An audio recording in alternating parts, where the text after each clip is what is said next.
Happening today, First Lady Dr. Jill Biden heading the campaign trail. Just a few hours ago, she made a stop in Wilmington, North Carolina. And in a couple of hours, she is expected to stump for her husband right here in the Peach State. Dr. Biden is expected to be in Columbus for a campaign event sometime around 6:15 this evening. Well, the swing is part of the White House's damage control in the wake of President Joe Biden's rough outing, and that first presidential debate that we all saw was held here in Atlanta. Well, since then, the calls from some within his own party to drop out of the presidential race have been growing. NBC's Alice Barr is in Washington with more on where the Biden campaign stands tonight. Good evening, Faith. The pressure may only grow this week as lawmakers return to Capitol Hill, but President Biden is increasingly defiant, insisting the voters have spoken and that only the Lord Almighty could drive him from the race.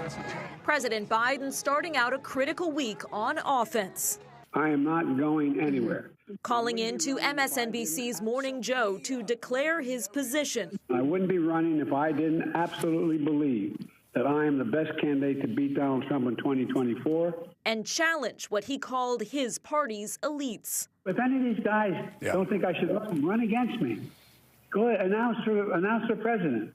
Challenge me at the convention. It comes as a growing number of Democratic lawmakers have publicly and privately voiced concerns about the president staying at the top of the ticket after his poor debate performance magnified concerns over his age and fitness. Members of Congress planning closed-door meetings this week after hearing from their constituents back home.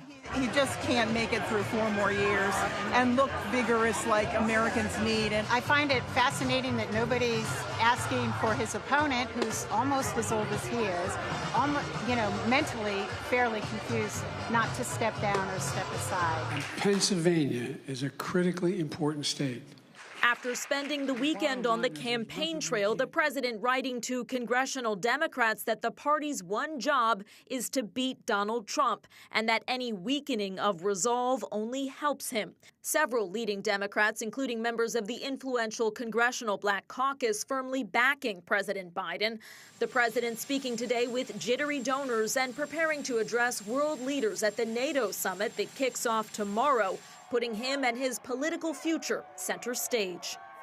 The White House says it is not hearing concerns about President Biden's debate performance from the NATO allies who he'll be hosting this week here in D.C. before holding a solo press conference on Thursday that's considered another key test. For 11 Alive, I'm Alice Barr. Back to you.